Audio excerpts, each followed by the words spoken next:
ನಿಮ್ಮ ಮನೆಯನ್ನ ಕಾಂಟ್ರಾಕ್ಟರ್ ಗೆ ಕೊಡಕ್ಕಿಂತ ಮುಂಚೆ ಈ 10 ವಿಷಯಗಳನ್ನ ಅವ್ರ ಹತ್ರ ಮರಿದಲ್ಲೇ ಮಾತಾಡಿ. ಮೊದಲನೇದಾಗಿ ನೀವು ತಿಳ್ಕೊಬೇಕಾಗಿರೋದು ಏನು ಅಂದ್ರೆ ಅವ್ರ ಬ್ಯಾಕ್ ಗ್ರೌಂಡ್ ಏನು ಅಂತ, ಆಮೇಲೆ ಈ ಫೀಲ್ಡ್ ಅಲ್ಲಿ ಅವ್ರಿಗೆ ಎಕ್ಸ್ಪೀರಿಯನ್ಸ್ ಎಷ್ಟಿದೆ ಅಂತ.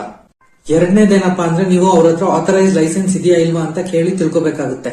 ಮನೆ ಕಟ್ಟೋದಿಕ್ಕೆ ನಾನಾ ರೀತಿ ಪರ್ಮಿಷನ್ಸ್ ನ ನೀವು ಅರೇಂಜ್ ಮಾಡಬೇಕಾಗುತ್ತೆ. ಸೊ ನಿಮ್ಮ ಕಾಂಟ್ರಾಕ್ಟರ್ ಈ ಎಲ್ಲಾ ಪರ್ಮಿಷನ್ಸ್ ನ ಅವ್ರ ಥರ್ಡ್ ಪಾರ್ಟಿ ವೆಂಡರ್ ಕಡೆಯಿಂದ ಅರೇಂಜ್ ಮಾಡ್ಕೊಡಕ್ ಆಗುತ್ತಾ ಇಲ್ವಾ ಅಂತ ನೀವು ಅವ್ರ ಹತ್ರ ಕೇಳಿ ತಿಳ್ಕೊಬಹುದು. ಇದರಿಂದ ನಿಮ್ ಟೈಮ್ ಸೇವ್ ಆಗುತ್ತೆ. ನೀವೇ ಓಡಾಡಿ ಎಲ್ಲಾ ಪರ್ಮಿಷನ್ ತಗೊಳೋದಕ್ಕೆ ಈಸಿಯಾಗಿ ಆಗೋದಿಲ್ಲ. ಸೊ ಕಾಂಟ್ರಾಕ್ಟರೇ ಅವ್ರ ವೆಂಡರ್ ಕಡೆಯಿಂದ ಇದನ್ನೆಲ್ಲ ನಿಮ್ಗೆ ಮಾಡ್ಕೊಂಡ್ ಕೊಡ್ತಾರೆ. ನಾಲ್ಕನೇದೇನಪ್ಪಾ ಅಂದ್ರೆ ನೀವು ಅವ್ರಿಗೆ ಪೇಮೆಂಟ್ ಶೆಡ್ಯೂಲ್ ನಾವ್ ಯಾವ ರೀತಿ ಮಾಡ್ಬೇಕು ಅನ್ನೋದನ್ನ ಕೇಳಿ ತಿಳ್ಕೊಳ್ಳಿ.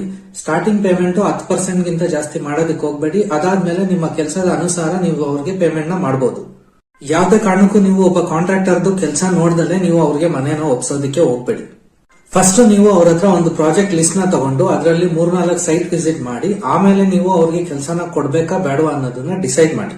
ನಮ್ಮ ಇಂಜಿನಿಯರ್ಸ್ ಅಥವಾ ಆರ್ಕಿಟೆಕ್ಟ್ ಕೊಡೋ ಪ್ಲಾನ್ ಪ್ರಕಾರ ಅವರು ಎಲ್ಲಾ ರೀತಿ ಮೆಟೀರಿಯಲ್ಸ್ ನ ಯೂಸ್ ಮಾಡಿ ಕೆಲಸ ಮಾಡ್ಕೊಡ್ತಾರ ಅನ್ನೋದನ್ನ ನೀವು ಅವ್ರ ಹತ್ರ ಕೇಳಿ ಕನ್ಫರ್ಮ್ ಮಾಡ್ಕೋಬೇಕಾಗುತ್ತೆ. ಒಂದು ವೇಳೆ ಇಂಜಿನಿಯರ್ಸ್ ಅಥವಾ ಆರ್ಕಿಟೆಕ್ಟ್ಸ್ ಅವ್ರ ಕಡೆಯವರಾದ್ರೆ ಸೊ ನೀವು ಆ ಪ್ಲಾನ್ ಗಳನ್ನ ನೀವು ನಿಮ್ಗೆ ಗೊತ್ತಿರೋ ಒಂದು ಆರ್ಕಿಟೆಕ್ಟ್ ಅಥವಾ ಇಂಜಿನಿಯರ್ಸ್ ಹತ್ರ ಒಂದ್ಸತಿ ಕ್ರಾಸ್ ವೆರಿಫೈ ಮಾಡ್ಕೊಂಡ್ರೆ ತುಂಬಾ ಒಳ್ಳೇದು.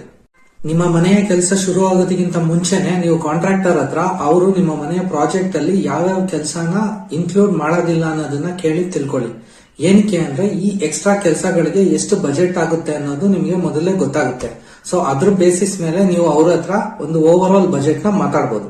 ಈ ಎಲ್ಲಾ ವಿಚಾರಗಳನ್ನ ತಿಳ್ಕೊಂಡಾದ್ಮೇಲೆ ನೀವು ನಿಮ್ಮ ಕಾಂಟ್ರಾಕ್ಟರ್ ಹತ್ರ ನಿಮ್ಮ ಮನೆಯ ಒಂದು ಕೆಲಸವನ್ನ ಕಂಪ್ಲೀಟ್ ಆಗಿ ಮುಗಿಸೋದಕ್ಕೆ ಎಷ್ಟು ಟೈಮ್ ತಗೋತಾರೆ ಅಂತ ನೀವು ಅವ್ರ ಹತ್ರ ಕೇಳಿ ತಿಳ್ಕೊಬೇಕಾಗುತ್ತೆ. ಆಮೇಲೆ ಅದೇ ರೀತಿ ಟೈಮ್ ನ ನೀವು ಅಗ್ರಿಮೆಂಟ್ ಅಲ್ಲಿ ಮೆನ್ಷನ್ ಮಾಡಿಸ್ಬೇಕಾಗುತ್ತೆ. ಏನಕ್ಕೆ ಅಂದ್ರೆ ನಾಳೆ ದಿನ ಯಾವ್ದೇ ರೀತಿ ಡಿಲೇ ಆದ್ರೆ ನೀವು ಅಗ್ರಿಮೆಂಟ್ ಪ್ರಕಾರ ನೀವು ಅವ್ರ ಮೇಲೆ ಒಂದು ನೀಟಾಗಿ ಲೀಗಲ್ ಆಕ್ಷನ್ ತಗೋಬಹುದು ಅಥವಾ ಅವ್ರ ಹತ್ರ ನೀವು ಮಾತುಕತೆಗೆ ಕುತ್ಕೋಬಹುದು.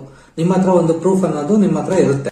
ಐ ಥಿಂಕ್ ಈ ವಿಡಿಯೋ ನಿಮ್ಗೆ ಯೂಸ್ ಆಯ್ತು ಅನ್ನುತ್ತೆ. ಸೊ ನೀವು ನನ್ನ ಚಾನಲ್ ನ ವಿಸಿಟ್ ಮಾಡಿದ್ರೆ ಇದೇ ರೀತಿ ಉಪಯೋಗ ಆಗೋ ವಿಡಿಯೋಗಳು ತುಂಬಾ ಇದೆ. ಸೊ ನೀವೇನಾದ್ರೂ ನನ್ನ ಚಾನಲ್ ಗೆ ಸಬ್ಸ್ಕ್ರೈಬ್ ಆದ್ರೆ ಇದೇ ರೀತಿ ವಿಡಿಯೋಗಳನ್ನ ನಾನು ಅಪ್ಲೋಡ್ ಮಾಡ್ತಾ ಇರ್ತೀನಿ.